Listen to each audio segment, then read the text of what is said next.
अपने कमरे में लेटा विवान अवनी की यादों में खोया था। उसी वक्त उसके फोन पर अवनी का बार बार कॉल आने लगा।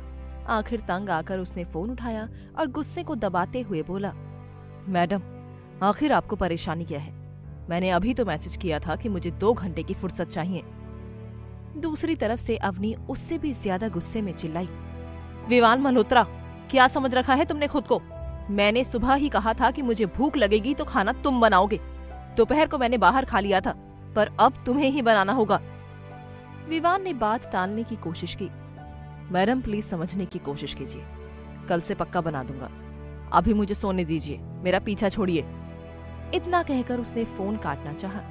तभी अवनी ने धमकी दी, सुनो, मैं तुम्हारे कमरे के दरवाजे पर खड़ी हूँ। अब तुम खुद गेट खोल रहे हो या मैं मास्टर की से अंदर आऊं? हकीकत में वो अपने कमरे में ही थी, पर विवान को डराने के लिए झूठ बोल रही थी। विवान बड़बड़ाया, ये पक्का कर देगी, सन की मिनी अक्ल कहेगी। उसने फोन पर कहा, मैडम 2 मिनट रुकिए, मैं वॉशरूम में हूँ, अभी आता हूँ। अवनी के मुंह से अचानक निकल गया, छी, वहां भी फोन लेकर गए हो? वहां फोन का क्या काम? विवान के जवाब ने उसकी बोलती बंद कर दी और उसने झेप कर फोन काट दिया। वो तुरंत अपने कमरे से निकलकर विवान के कमरे की तरफ भागी। इधर विवान ने अपनी गुप्त कोठरी में अवनी की तस्वीर से विदा ली। बाय अवनी डार्लिंग, मेरी ड्यूटी मुझे बुला रही है। तुझे ढूंढने के लिए मुझे क्या क्या पापड़ बेलने पड़ रहे हैं, देख। उसने तस्वीर को फिर से निहारा और बोला, तो कितनी भोली थी अवनी, मैं कितना भी चिल्लाता तो चुपचाप सह लेती थी। तो कोहिनूर हीरा थी जिसे मैंने अपनी बेवकूफी से खो दिया।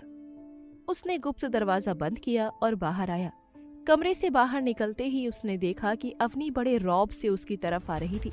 अवनी ने पास आकर बस इतना कहा, फॉलो मी, और मुड़कर चल दी। विवान उसके पीछे चलते हुए उसे ऊपर से नीचे तक देख रहा था। उसने धीरे से बुदबुदाया, चलती तो एकदम मिनियन जैसी है, पर चर्बी बहुत चढ़ गई है। लगता है जहाँ से घटानी चाहिए वहाँ थोड़ी कसरत करानी पड़ेगी। अवनी ने मुड़कर उसे घूरा। विवान फौरन मासूम बन गया, मैंने तो कुछ नहीं कहा, क्या आपको कुछ सुनाई दिया? अवनी चिढ़कर बोली, मुझे सब सुनाई दिया। अगर अब तुमने मुंह बंद नहीं रखा तो तुम्हारी चर्बी मैं अपने तरीके से उतारूंगी। इतना कहकर वो किचन की तरफ बढ़ गई। विवान पीछे पीछे आया और बोला, मैडम किचन में क्यों जा रही हैं? बताइए क्या खाना है, मैं बाहर से ऑर्डर कर देता हूँ। तभी हॉल से शोर सुनाई दिया। राजेश्वरी जी किसी पर बुरी तरह चिल्ला रही थी। अवनी ने उस हंगामे की ओर ध्यान नहीं दिया। विवान ने रुकते हुए कहा, मैडम 1 मिनट रुकिए, वहाँ कुछ झगड़ा हो रहा है, मैं जरा देख कर आता हूँ। अवनी ने उसका हाथ पकड़ा और अपनी तरफ खींचते हुए बोली, तुम वही करोगे जो मैंने कहा है, वहाँ पंचायत करने की जरूरत नहीं है। तुम कोई सरपंच नहीं हो, मेरे साथ चलो, मेरे साथ चलो डालडा कहीं के।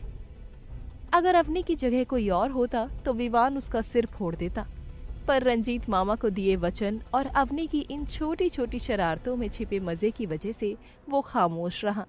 किचन में पहुंचकर अवनी ने हुक्म सुनाया, विवान, मुझे डोसा और टमाटर की चटनी चाहिए, जल्दी बनाओ, और हाँ, प्याज काटकर उत्पम भी बना देना।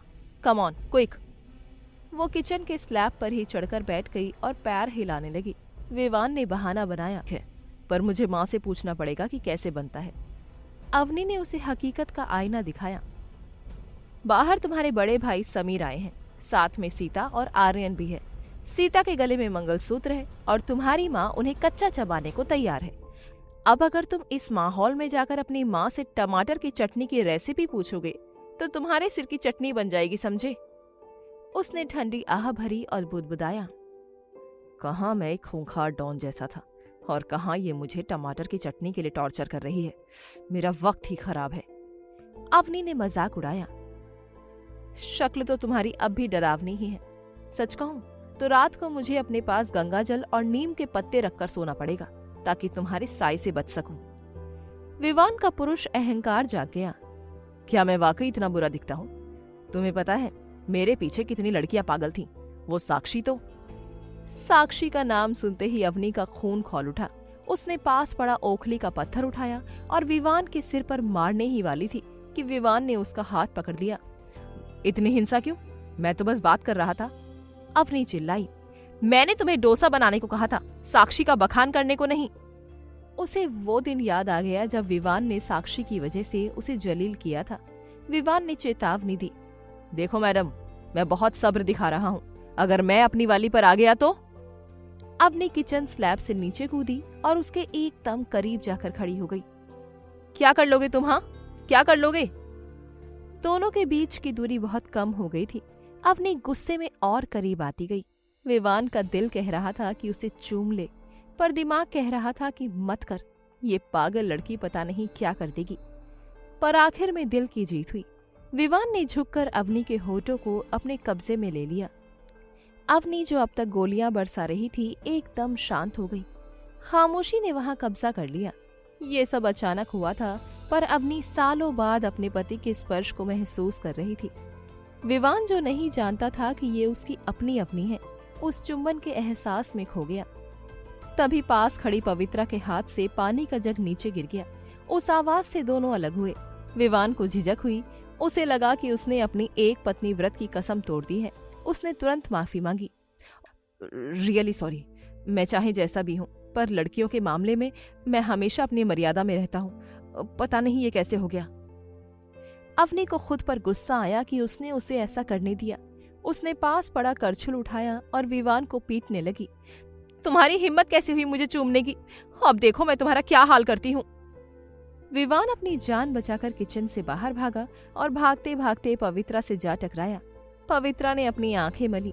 उसे यकीन नहीं हो रहा था कि जो उसने देखा था वो सच था या कोई सपना।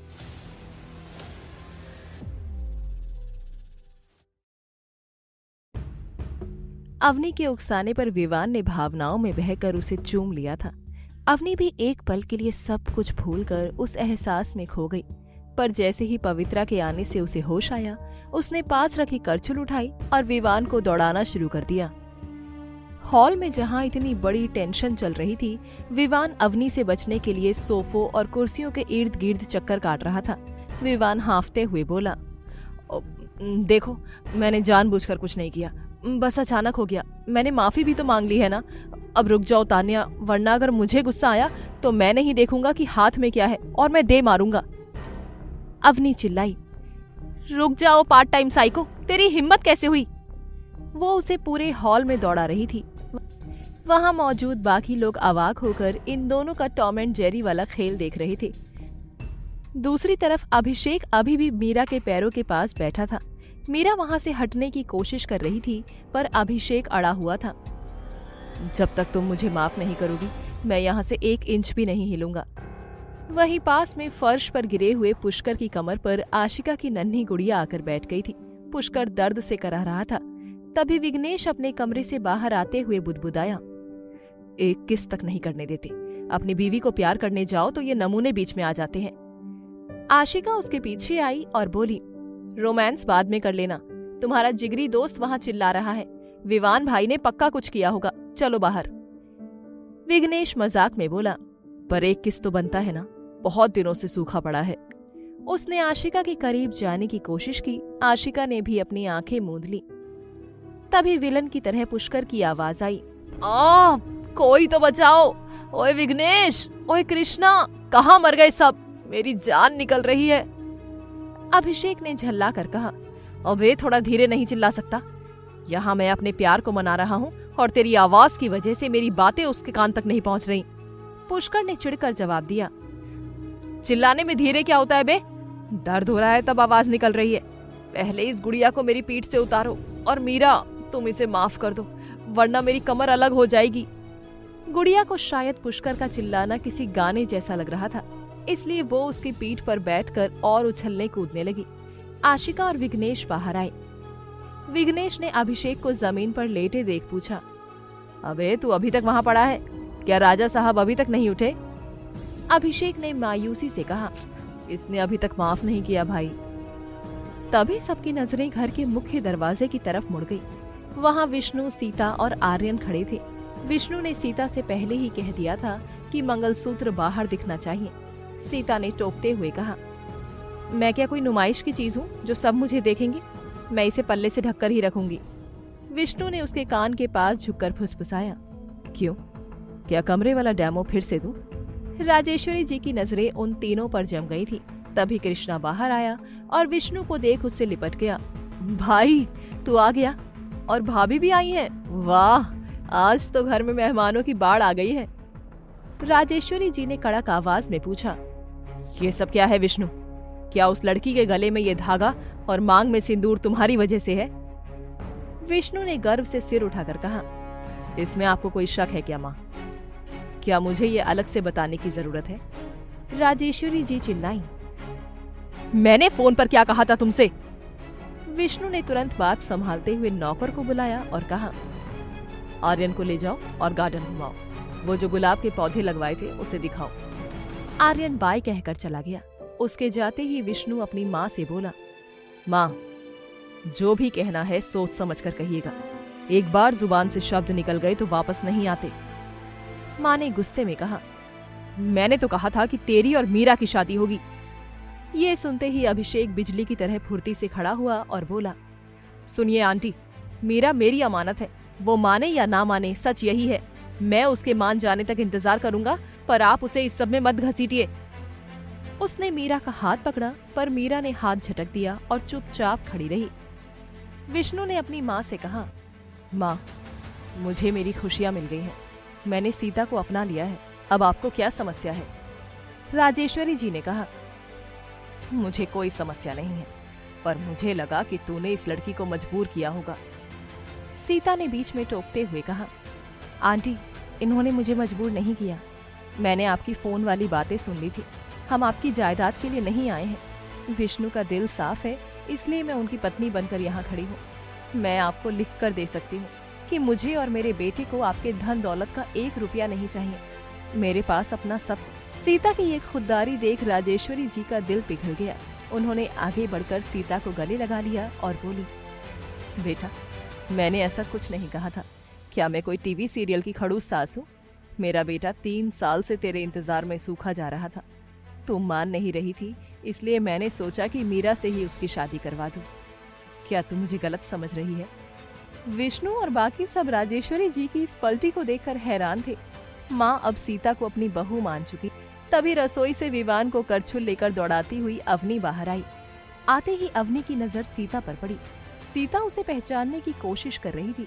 राजेश्वरी जी ने परिचय दिया, बेटा ये रंजीत भाई के दोस्त की बेटी है, सालों बाद विदेश से लौटी है।